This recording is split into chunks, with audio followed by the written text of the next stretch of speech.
É hora da entrevista do dia com Denise Campos de Toledo. Eu converso agora com Manuel Furriela, que é professor de Direito Internacional. Professor Furriela, boa noite, obrigada pela presença. Boa noite, eu que agradeço o convite. E para não fugir da rotina desde o começo do ano, vamos falar de Trump, não é? Nós vimos hoje o governo lançando um plano de contingenciamento para minimizar as perdas para as empresas exportadoras que exportavam para os Estados Unidos, busca ainda canais oficiais de negociação, as empresas também.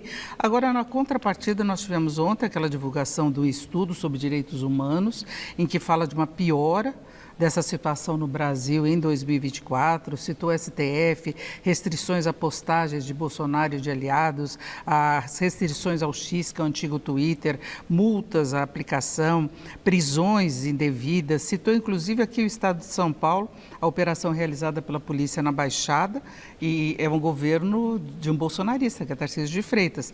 Citou também o que foi feito em Roraima, também, com o governo bolsonarista. Como é que o senhor vê a situação hoje? E a novidade ainda que Marco Rubio anunciou agora sanções, restrição de vistos para integrantes da área de saúde, que eram ligados aos mais médicos e com ameaças de mais restrições ainda. Como é que fica a negociação nesses termos? Bom, primeiramente que esse tipo de relatório, né, que aponta questões envolvendo direitos humanos, são relatórios realizados com frequência, uma tradição de 20 anos nos Estados Unidos, esse relatório em específico. Nós temos muitos problemas no Brasil de direitos humanos, a gente sabe disso, no mundo todo. A questão é quando há um viés, né? Então, acho que ele precisa ter uma neutralidade. Nesse relatório precisa ser realmente verificado aquilo que efetivamente corresponde a questões que o Brasil tem que enfrentar sobre o tema. Agora, o relacionamento entre o Brasil e os Estados Unidos, ele infelizmente está se deteriorando e o governo americano acabou decidindo, desde a carta que o Trump enviou ao Brasil, né, com a sobretaxa, colocando uma sobretaxa adicional em questão de sanções em relação ao Brasil, tem se escalonado. Então, nós já acompanhamos medidas específicas contra o ministro Alexandre de Moraes e agora em relação a outras figuras. Então, o que nos parece é que há um escalonamento, uma escala, uma graduação de medidas tomadas contra o Brasil. E isso torna ainda mais urgente que haja um diálogo, uma conversação. Além propriamente da negociação dessas tarifas, que são muito elevadas, as mais elevadas ainda até agora, em relação a um Estado com os Estados Unidos, que também a gente suspenda, né, acabe com essa escala de medidas tomadas contra brasileiros, contra autoridades. Agora, tem a questão política colocada, especialmente em defesa de Bolsonaro e aliados, inclusive o relatório de direitos humanos falava em prisões ilegais, tratamento desumano, degradante, a questão da não liberdade de postagem nas redes sociais, que se suspendiam os perfis sem suspender apenas as postagens que estariam embasando aí atos criminosos, mas a gente vê desde o início essa tentativa de intervenção no judiciário. Há efetivamente algum interesse político nessa ação de Trump ou seria aí um pano de fundo para outros interesses econômicos? Aí entra a questão dos BRICS e aí eu queria colocar uma outra coisa, você fala que é ideológico, aí por que a Índia também vai ter essa sobretaxa de 50%?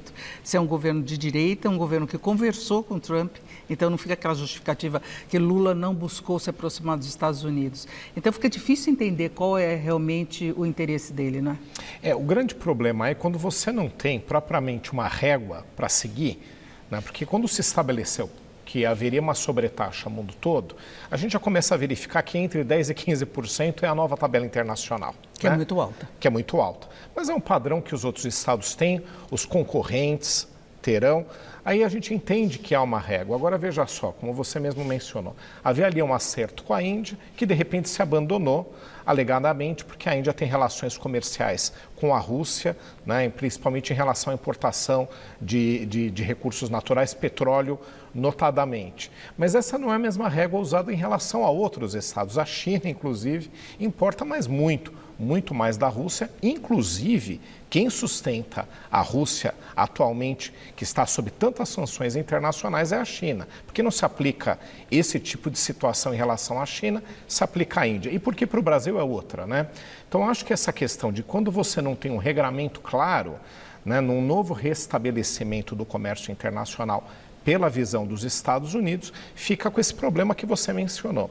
Agora, em relação ao Brasil em específico, o que a gente percebe desde a carta do Trump é que não há só a questão da sobretaxa, que não faz sentido até porque todo mundo sabe que os Estados Unidos são superavitários, todo mundo sabe que majoritariamente precisa daquilo que importa do Brasil para rodar vários dos negócios nos Estados Unidos, uma outra pauta é concorrente, é o caso do aço, o resto todo é necessário. Então, no caso especificamente do Brasil, você tem vários vieses contaminando o relacionamento. Agora, dá a impressão que eles querem agravar essa situação do relacionamento com o Brasil, com essa novidade agora em relação ao pessoal da área de saúde. O programa Mais Médicos foi lá do passado, foi no governo Dilma ainda, foi até 2018.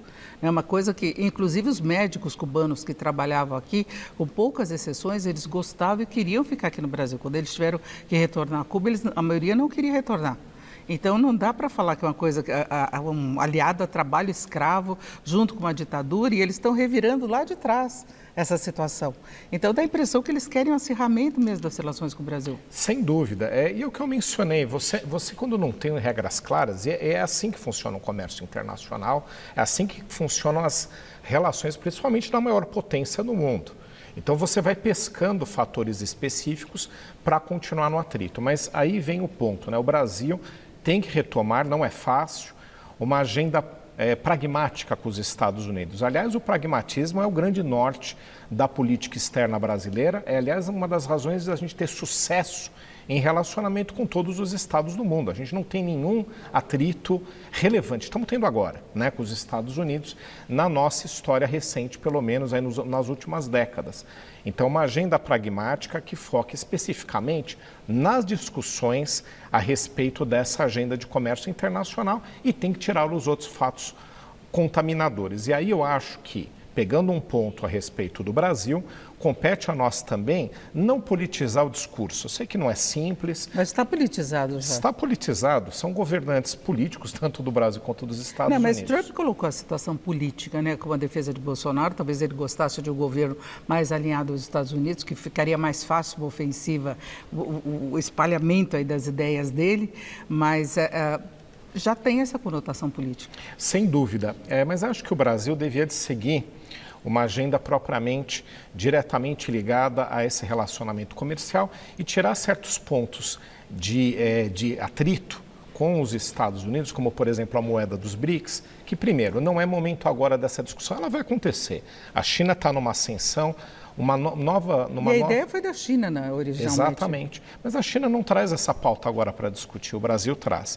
O meu ponto eu acho que a gente tem que tirar pontos de atrito que a gente também cria, seguir a agenda programática, acho que o Brasil ganharia até mais crédito. Mas eu concordo que quem está acirrando são os Estados Unidos. Essa dúvida a gente não tem. E não põe um canal diplomático de contato com o Brasil, né? Não há, nem via Ministério da Fazenda, não se consegue através da chancelaria. Nós não tem embaixador dos Estados Unidos aqui no Brasil. E a embaixada divulgou uma nota na semana passada, né, para fazer novas ameaças, que os Estados Unidos estariam observando com muita atenção o que o STF está fazendo. Essa é uma mistura de agendas, né, como a gente tinha mencionado, né? Elas são fora de lugar, né? Óbvio que os Estados Unidos, de tempos em tempos, ele divulga relatórios críticos sobre valores seus de democracia, de respeito aos direitos humanos, etc. Mas agora está fora de lugar. Quando você utiliza como instrumento para uma conotação política de desgaste com outro Estado, foge do lugar. Quando você utiliza, né, de uma maneira séria esses relatórios internacionais, relatórios americanos sobre questões internacionais, fica dentro do lugar de valores que os Estados Unidos defendem. Agora está sendo utilizado por um atrito com o Brasil. Eu acho que esse é o ponto também que a gente tem que criticar. E não se respeita critérios diplomáticos nem de direito internacional. Exato. Agora, o Brasil também deveria usar mais o Itamaraty, que também é uma questão, de meu ponto de vista, na conversação direta. Porque os diplomatas, eles mantêm, sim, canais de diálogo em qualquer situação. Se a gente pegar historicamente países em guerra, os diplomatas sempre mantêm esse canal. Tanto é verdade que eles têm até proteção diplomática, imunidades, inviolabilidades, para bem executar o seu trabalho, mesmo quando há algum tipo de atrito. Usar mais o Itamaraty, usar uma linguagem mais pragmática, mais pontual, eu acho que é uma sugestão ao lado brasileiro. Mas os Estados Unidos estão esticando a corda do lado de política, esse é um ponto difícil para a gente lidar. Agradeço muito a participação do Manuel Furriela, que é professor de Direito Internacional. Obrigada, uma boa noite. Boa noite a todos. Com vocês.